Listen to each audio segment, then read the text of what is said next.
Hi, and welcome to WOW Makers. And we have a big WOW Maker with us tonight, Joe Burkhead with Reidland Methodist Church. And Joe, tell us what organization.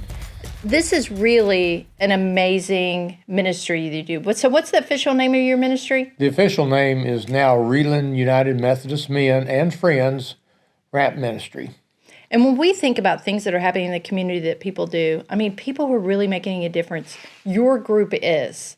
So you just celebrated a milestone. What is it that your group does? We are currently in the midst of celebrating the building of our 1,000th wheelchair ramp since we started the ministry in 1995.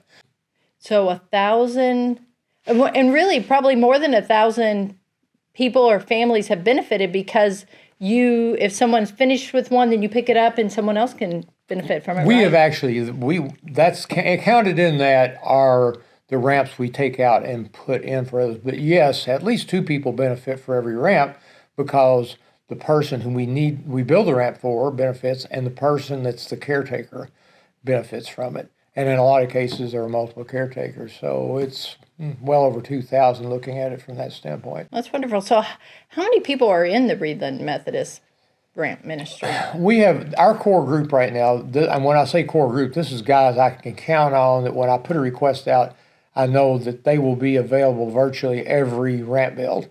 And that core group is 9. There are another group of about a half dozen that build a good bit of the time. And a typical build group is 6 to 8.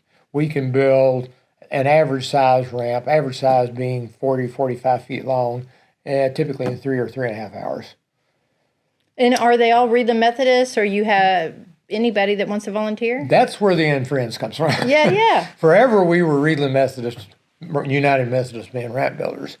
There was an article in the paper in the Sun about 3 years ago that I asked the person who did that article to focus on our need for help more than on our availability of ramps for people.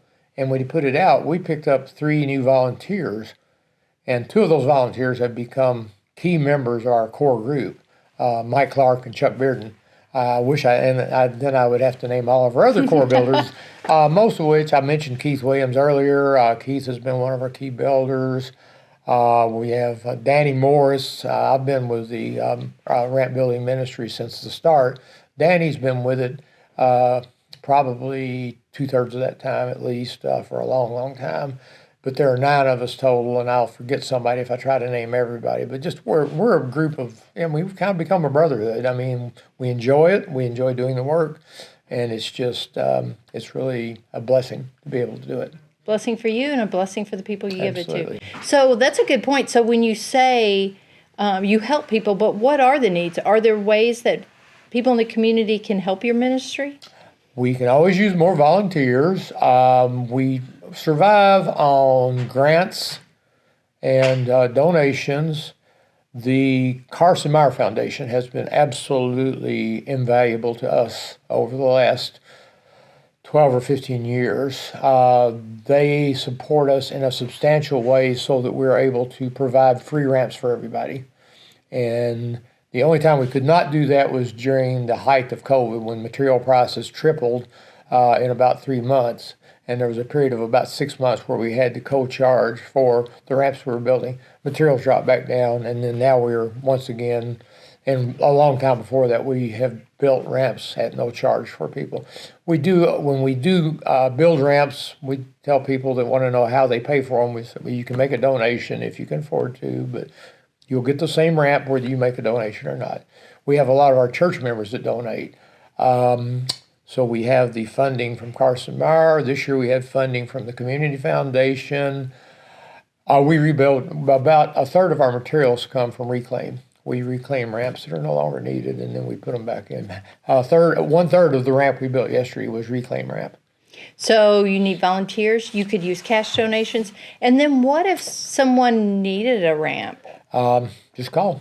They call Reidland Methodist Call Church? Reidland Methodist Church, and then the secretary or our pastor, Pastor Katie, will refer them to me with a phone number. I'll call and evaluate their qualification for a ramp, and then I'll go measure the ramp and visit with them to verify what they've told me over the phone. and then we build them ramp. Well, it's a special ministry, so special. And I have to say thank you to Paducah Bank hosts Beat the Heat every year. And Reidland Methodist brought a whole trailer load of fans on the last day of Beat the Heat. So Yes. very giving and caring church. And I know that you have to be blessed for all that you and your ministry do. And we're so proud to be able to tell your story today. Well, thank you. And, since you put it that way, the motto of the United Methodist Church worldwide is open hearts, open minds, and open doors. And what you just said is part of what we do. So we appreciate Joe coming in today, because if there's a WOW Maker, Joe is at the top of the list. Thank you. Thank you.